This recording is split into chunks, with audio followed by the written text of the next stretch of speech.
menariknya adalah yang pertama, sebelum Allah mengharamkan kezaliman itu atas hamba-hambanya, Allah haramkan kezaliman itu sendiri atas zat Allah, ya ikhwan.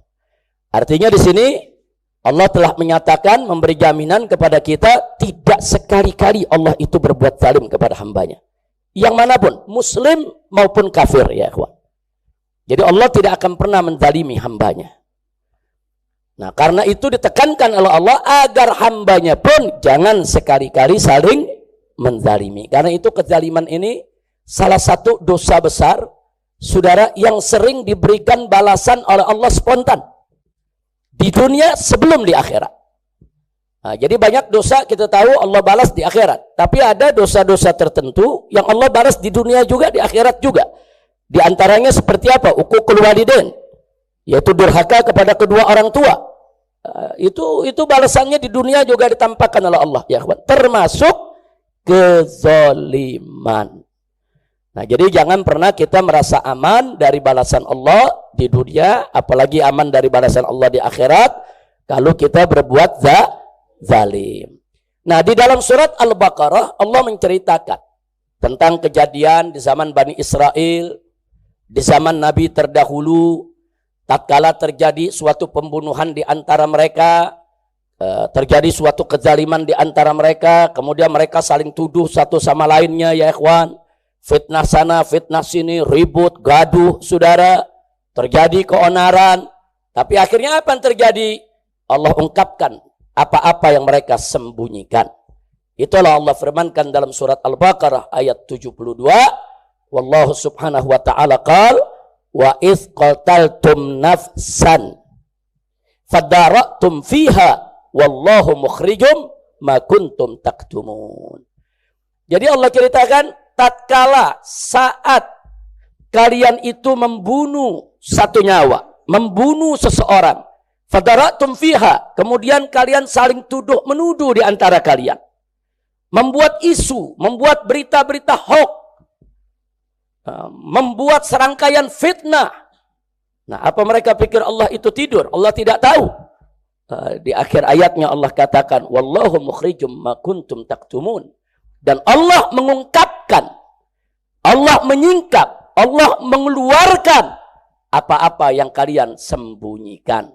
Akhirnya ketahuan, saudara, apa masalahnya dan siapa yang melakukan pembunuhannya. Jadi ini pernah terjadi di zaman Bani Israel, di zaman Nabi Musa alaihissalam. Tapi kenapa ini diceritakan oleh Allah dalam Al-Quran? Saudara, karena peristiwa serupa kelak di masa-masa yang akan datang akan terjadi lagi. Kita kenal dengan istilah déjà vu, ya ikhwan.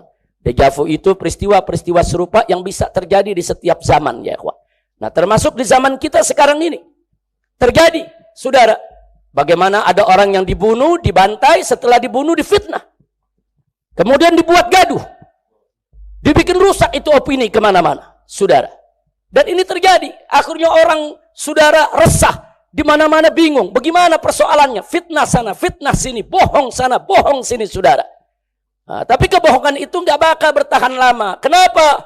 Allah nggak diam, ya kawan. Kalau ada hamba-hamba yang dizalimi, Allah tidak diam. Nah, akhirnya apa terjadi? Wallahu mukhrijum ma kuntum taktumun. Dan Allah mengeluarkan, Allah menyingkapkan, Allah tunjukkan apa-apa yang kalian sembunyikan. Subhanallah. Satu pembunuhan dilakukan, tidak ada yang tahu. Dua pembunuhan dilakukan, terbuka, tapi kemudian korbannya yang difitnah. Terjadi lagi pembunuhan sekian, dipikir Allah tidur. Akhirnya pada saatnya Allah ungkap pembunuhan yang terjadi saat itu. Dan Allah ungkap juga pembunuhan-pembunuhan yang sebelumnya, ya kawan. Allah akan ungkapkan. Episode ini belum selesai, ya kawan. Nah, ini akan terus satu persatu Allah akan ungkapkan. Kenapa? Karena Allah tidak akan diam dengan kezaliman, ya kawan. Nah, ini yang perlu kita sampaikan. Ingat, jadi judul tadi cukup menarik. Allah tidak diam. Jangan. Nah, itu satu kebiadaban kezaliman yang luar biasa. Orang setelah dibunuh kemudian difitnah, ya kawan. Sementara yang dibunuh sudah tidak bisa bela diri lagi, ya kawan. Orang habis dibunuh disalah-salahkan. Kemudian menciptakan kebohongan sana, kebohongan sini. Orang gaduh, huru hara, saudara. Nah, ini terjadi di zaman Nabi Musa, bukan baru sekarang terjadi ya ikhwan.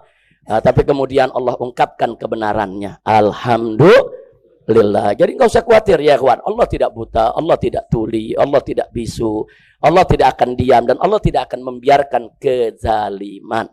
Dan episode ini belum selesai. Allah akan ungkapkan semua satu persatu ya ikhwan.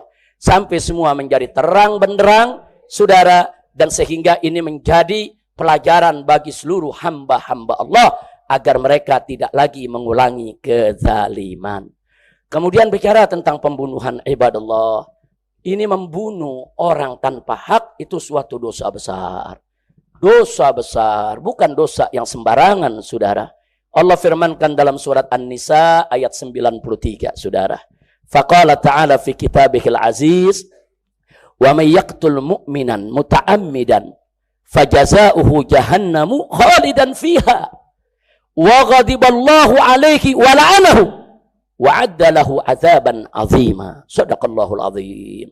Dahsyat ini ayat ya kawan, peringatan dari Allah. Apa Allah nyatakan? Wa may yaqtul mu'minan muta'ammidan. Barang siapa yang membunuh seorang mukmin, membunuh orang yang beriman muta'ammidan, dengan sengaja. Dengan sengaja dia bunuh, saudara, terencana memang dia bunuh. Saudara, apa Allah nyatakan? Fajazauhu, maka balasannya adalah jahannam, neraka jahannam, khalidan fiha, dan kekal di dalamnya ya ikhwan. Allah yang nyatakan, Allah akan jebloskan dia ke dalam neraka jahannam.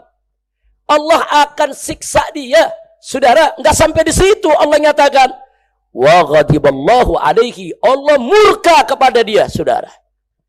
Enggak sampai di situ saja, wala anahu, Allah laknat si pembunuh tadi.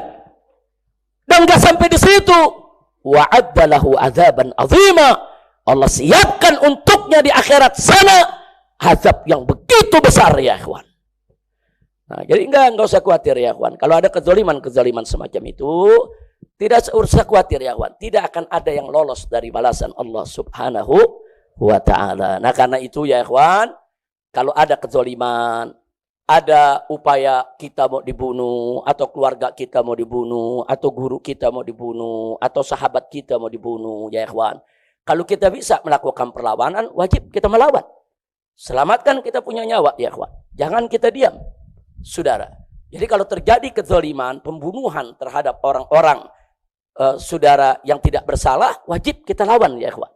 Nggak boleh kita diam. Kezaliman itu harus dihentikan. Tapi manakala kita tidak punya kemampuan untuk melawan, kita tidak berdaya untuk melawan.